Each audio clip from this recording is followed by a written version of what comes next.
তো হ্যালো বন্ধুরা, আবার একটা নতুন ব্লগে সবাইকে স্বাগতম। তো আমি এখন আছি উজ্জয়নের চিন্তামণি গণেশের মন্দির। তোমরা দেখতেই পাচ্ছ, এখানে লাড্ডু প্রসাদ পাওয়া যাচ্ছে। এখানে নিয়ে গিয়ে পুজো দেওয়া যাবে চিন্তামণি গণেশের কাছে। তো আমরা এখন ভেতর দিকে যাব। এই তো ডান দিকে দেখাচ্ছে চিন্তামণি গণেশের মন্দিরটা। প্রচুর লোকের সমাগম হয়। আজকে হয়তো ফাঁকা আছে। বাঁদিকে জুতো রাখার জায়গা আছে। জুতো রাখার জন্য নির্দিষ্ট কোনো অ্যামাউন্ট নেই, যে যেমন খুশি দিতে পারো পয়সা। ওইদিকে আরও দোকান আছে। আমরা এখন মূল মন্দিরের ভিতর প্রবেশ করছি। এই মন্দিরের কাহিনী অনেক প্রাচীন কাল থেকেই রয়েছে।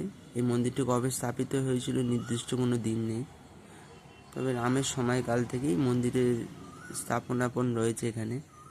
এখানে গণেশের 3টে রূপ।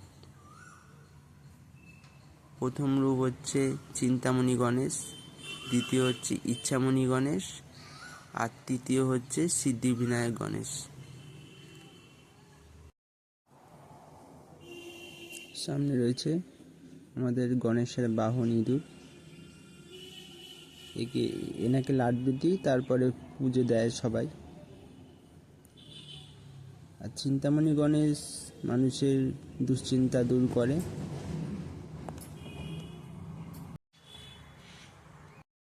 ইচ্ছামণি গণেশ মানুষের ইচ্ছা পূরণ করার জন্য ইচ্ছামণি গণেশকে ডাকা হয়।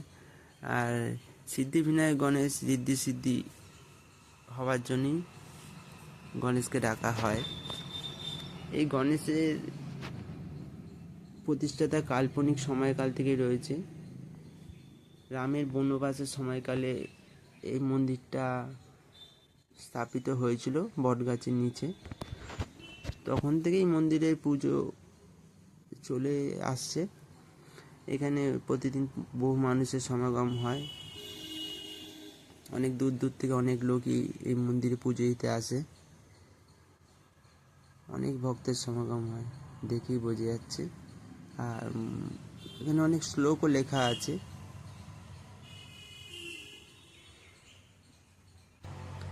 এই যে তোমরা দেখতে পাচ্ছ গণেশের রূপ, কি সুন্দর রূপ। এরকম রূপ আর দ্বিতীয় কোথায় দেখা যাবে না, একমাত্র এইখানেই রয়েছে এই চিন্তামণি গণেশের রূপ। 3টে রূপ, 3টে স্বরূপ তোমরা দেখতেই পাচ্ছ। এখানে পুজো দেওয়ার জন্য নারকেল, তার সাথে দুব্বাও দেয় দেখতে পাচ্ছি। আর লাড্ডু প্রসাদ তো দেওয়া হয়। আর এখানে অনেকে ধাগা বেঁধে নিজের মনস্কামনা পূর্ণ হওয়ার জন্য এখানে ধাগা বেঁধে মানত করে। খুব জাগ্রত এই মন্দিরটি। এই জায়গাটাকে অনেকে লক্ষণ বাউরিও বলে।